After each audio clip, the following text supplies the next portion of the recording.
खबर से बड़ी खबर, उपचुनाव के चलते प्रशासन की सतर्कता नजर आ रही है। एक्सप्रेस वे पर आबकारी चौकी ने पकड़े हैं 35 लाख रुपए। आज दिल्ली नंबर इनोवा कार से बरामद हुई है नकदी। मौके पर एसडीएम रामगढ़ से बात कर एसएसटी टीम को नकदी सौंपी गई है। आबकारी अधिकारी अर्चना जैमन भी मौके पर मौजूद रही। सिपाही सत्यनारायण, सुमन पाल और शाहबुद्दीन ने कार्रवाई को अंजाम दिया है, क्योंकि रामगढ़ विधानसभा सीट पर उपचुनाव होना है और ऐसे में उपचुनाव के मद्देनजर प्रशासन भी पूरी तरीके से सतर्क नजर आ रहा है। अश्वनी हमारे सहयोगी हमारे साथ जुड़ रहे हैं। अश्वनी, इस कार्रवाई को किस तरीके से अंजाम दिया गया है? क्या मुखबिर के द्वारा ये सूचना मिली थी या फिर नाकाबंदी के दौरान ये सफलता? देखिए, पूरी कार्रवाई रूटीन चेकअप के दौरान हुई है। आबकारी की चौकी लगाई गई थी। जब एक गाड़ी जो दिल्ली नंबर इनोवा कार थी उसे रोका गया और गाड़ी को चेक किया गया तो गाड़ी में एक पैकेट में बंद किए हुए इसमें एक बैग था। बैग के अंदर पैसे वो मौके पर मिले हैं। पूरी वीडियोग्राफी कराई गई है और पैसा जब्त किया गया है। ये रूटीन चेकअप है और इस उपचुनाव में ये पहली सबसे बड़ी कार्रवाई है जब इतनी बड़ी नकदी जब्त की गई है। दिल्ली मुंबई एक्सप्रेस वे है जहां शीतल कट है, जहां से अलवर के लिए रास्ता आता है, रामगढ़ में उतरता है। रामगढ़ विधानसभा में ही चुनाव है, तो वहीं पर एक कार्रवाई की गई जब ये गाड़ी दिल्ली की तरफ से आ रही थी। कमल अग्रवाल नाम का एक शख्स था, वही चला रहा था और पुलिस की पूछताछ में कमल अग्रवाल ठीक से जवाब नहीं दे पाया। अभी नकदी जब्त कर ली गई है।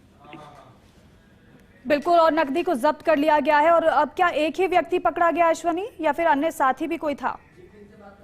गाड़ी में एक व्यक्ति था जो कमल अग्रवाल है उसका नाम, और दिल्ली का निवासी अपने आप को बता रहा था। जब उससे पूछा गया कि वो पैसा किस चीज का है और कहां से कहां ले जा रहे हो, तभी उसके द्वारा बताया गया कि वो सिर्फ दिल्ली से अलवर आ रहा है। उसने बाकी जानकारियां नहीं दी है। अभी पैसा जब्त किया गया है। बाकी जानकारियां कार चालक या पैसे का जो मालिक है वो बाकी जानकारियां देगा, उसके अनुसार पुलिस कार्रवाई करेगी। बिल्कुल, कुल मिलाकर सतर्कता प्रशासन की किस तरीके से नजर आ रही है? इनोवा कार से दरअसल नकदी बरामद हुई है जिसका जिक्र अश्वनी कर रहे हैं। अश्वनी, ये पहली कार्रवाई बड़ी मानी जा रही है। क्या इससे पहले भी कुछ इस तरीके से इनपुट मिल चुका है? इससे पहले भी कुछ ऐसी कार्रवाई हुई है या फिर ये बड़ी कार्रवाई इस बार हुई है? इस चुनाव में जो उपचुनाव है इसमें सबसे पहली कार्रवाई है और एक बड़ी कार्रवाई है। इससे पहले कोई बड़ी नकदी नहीं पकड़ी गई। कुछ आरोपियों को शांति भंग में, और वैसे पुलिस की लगातार जो कार्रवाइयां जारी हैं वो लगातार जारी है। जयपुर रेंज आईजी अजय पाल लांबा ने 2 दिन अलवर का दौरा किया है, आज भी बैठकें ली और उसके बाद वापस लौटे हैं। तो निश्चित तौर पर पुलिस की मॉनिटरिंग है। जो हरियाणा बॉर्डर से अंदर लोग आ रहे हैं उनको लेकर मॉनिटरिंग की जा रही है, जो गाड़ियां आ रही हैं उनकी मॉनिटरिंग और जांच की जा रही है। और यही इस जांच के दौरान जो खास तौर पर आबकारी टीम थी वहां पर, और आबकारी टीम की ओर से जो जांच की गई उसमें ये नकदी मिली है। जी अश्विनी, एक बात और साफ करेगा, क्योंकि जब नकदी को जब्त किया गया, आप बता रहे हैं कि उस समय जो व्यक्ति कार में सवार था वो सही से जवाब नहीं दे पाया, लेकिन अब आगे क्या उससे पूछताछ और की जाएगी या फिर नकदी को जब्त कर लिया गया है और इस व्यक्ति को भी पकड़ लिया जाएगा? इसी तरीके से कार्रवाई होनी है या छोड़ दिया जाएगा? निश्चित तौर पर इस ऐसी कार्रवाई में नकदी जो भी मिलती है उसे जब्त किया जाता है। इनकम टैक्स डिपार्टमेंट को कहा जाता है। इनकम टैक्स डिपार्टमेंट बाकी जानकारियां उक्त व्यक्ति जो पकड़ा गया या जिसके पास नकदी पकड़ी गई है वो सारी जानकारियां इनकम टैक्स की ओर ली जाती है। तो देखिए, ये वही इनोवा कार है जिसमें नकदी बरामद हुई है। जिस व्यक्ति को पकड़ा गया है वो दिल्ली का निवासी खुद को बता रहा है, लेकिन इस व्यक्ति के बारे में अश्वनी कुछ और पता चल पाया है क्या? देखिए, दिल्ली का निवासी बताया गया है। बाकी जानकारियां इसकी ओर से अभी सामने नहीं आई हैं, लेकिन निश्चित तौर पर जवाब देना होगा कि वो 35 लाख रुपए कहां से लाया था, कहां ले जा रहा था, क्योंकि इतनी बड़ी मात्रा में नकदी कहां से उसने प्राप्त की और किस काम के लिए वो ले जा रहा था।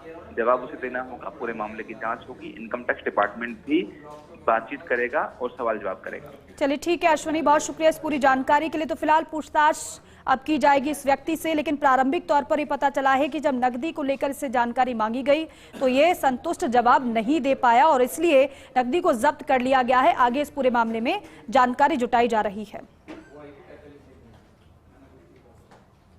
दिल्ली साइड से आ रहे थे जी। हमने इनको इशारा दिया रुकने के लिए जी। इनको पीछे इशारा दिया तो इन्होंने पीछे गाड़ी नहीं रोकी, तो आगे मैं खड़ा होगा, फिर मैंने साइड में लगवाई गाड़ी जी। गाड़ी लगवा के मैंने इनको बोला सर गाड़ी का स्विच वो कर दो, हैंड ब्रेक खेल दो, गाड़ी अनलॉक कर दो जी, और गाड़ी चेक करवाओ, गाड़ी एंट्री करवाओ जी। सब ये नीचे उतरे। जैसे मैंने गाड़ी को चेक किया, पीछे डिग्गी से खोल के देखा तो उसके अंदर एक पैकेज था जी। मैं बोले साहब इस पैकेज में क्या है? ये बोले कि इसमें तेल है जी। मगर ठीक है, इसको खोल कर मुझे दिखाओ जी। इन्होंने खोला नहीं तो मैंने चाबी से उसको काटा काट के उसके अंदर एक बैग और था जी, और बैग के अंदर 35 लाख रुपए थे।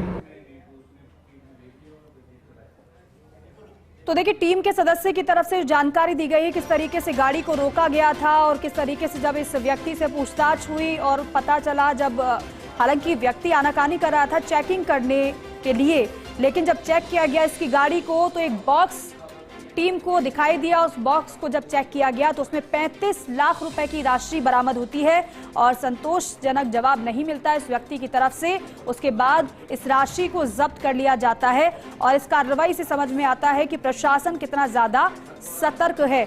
अगर इस व्यक्ति ने संतोषजनक जवाब दे दिया होता है तो इसे छोड़ दिया जाता, लेकिन कोई भी जवाब ऐसा नहीं दिया गया इस राशि के संबंध में जिससे कि पुलिस संतुष्ट हो पाए कि हाँ, ये वाकई में पैसा किसी कार्य के लिए ले जाया जा रहा था या फिर कोई ब्लैक मनी नहीं है।